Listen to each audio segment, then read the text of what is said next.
ಸ್ತ್ರೀಗೆ ಚಿನ್ನದ ಒಡವೆಗಳು ಬೇಕು ಅಂತಿಲ್ಲ, ದುಬಾರಿ ಬಟ್ಟೆಗಳು ಬೇಕು ಅಂತಿಲ್ಲ. ಅವಳಿಗೆ ಬೇಕಾಗಿರೋದು ನಿಮ್ಮ ಗೌರವ, ಎಲ್ರ ಎದುರಿಗೂ ಹಾಗೆ ಏಕಾಂತದಲ್ಲೂ ಕೂಡ.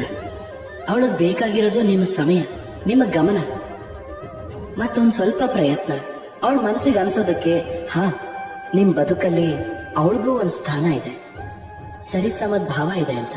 ಆಗ್ಲೇ ನೀವು ಹೇಳಕ್ಕಾಗೋದು ಯತ್ರ ನಾರ್ಯಸ್ತು ಪೂಜ್ಯಂತೆ ರಮಂತೆ ತತ್ರ ದೇವತಾಹ. ಸ್ತ್ರೀ ಜನ್ಮದಿಂದ ಯಾರದ್ದೋ ಮಗಳು, ಧರ್ಮದಿಂದ ಯಾರಿಗೋ ಹೆಂಡತಿ, ಹಾಗೆ ಕರ್ಮದಿಂದ ಯಾರಿಗೋ ತಾಯಿ. ಒಬ್ಬಳು ಹೆಣ್ಣಿಗೆ ನಮ್ಮ ಮನಸ್ಸಲ್ಲಿರೋದು ಇದೇ ಚಿತ್ರ ಅಲ್ವಾ? ನಮ್ಮ ಜೀವನದಲ್ಲಿ ಹೆಣ್ಣಿನ ಒಂದು ಅಸಾಮಾನ್ಯವಾದ ಯೋಗದಾನ ಇದೆ. ಹಾಗೆ ಹೆಣ್ಣಿಲ್ಲದೆ ನಾವೇನೂ ಇಲ್ಲ. ಆದ್ರೆ ಅಧಿಕಾರ, ಇದೇ ವಿಷಯದಲ್ಲಿ ನಾವು ತಪ್ಪು ಮಾಡೋದು.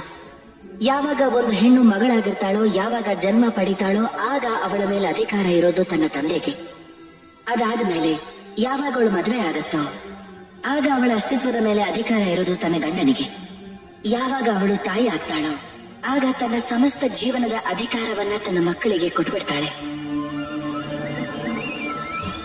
ಆದ್ರೆ ನಾವ್ ಯಾವಾಗ್ಲಾದ್ರೂ ಯೋಚನೆ ಮಾಡಿದೀವ, ಈ ಜೀವನ ಹೆಣ್ಣಿನದ್ದು, ಅವಳು ಎಲ್ಲರನ್ನೂ ಉದ್ಧಾರ ಮಾಡ್ತಿದ್ದಾಳೆ.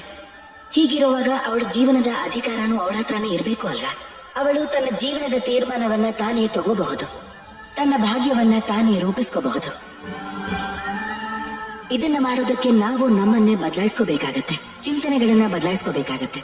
ಯಾಕೆ ಅಂದ್ರೆ ಈ ಚಿಂತನೆ ಇವತ್ತು ನೆನ್ನೆದಲ್ಲ, ಇದು ವರ್ಷಗಳಿಂದ ನಡ್ಕೊಂಡು ಬರ್ತಾನೆ ಇದೆ. ಹೀಗೆ ವರ್ಷಗಳ ತನಕ ನಡ್ಕೊಂಡು ಹೋಗುತ್ತೆ.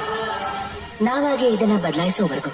ಇದನ್ನ ಯಾವಾಗ ಬದಲಾಯಿಸಬಹುದು ಅಂದ್ರೆ ಇವತ್ತೇ ನಮ್ಮಲ್ಲಿ ಪರಿವರ್ತನೆಯನ್ನ ತಂದ್ರೆ.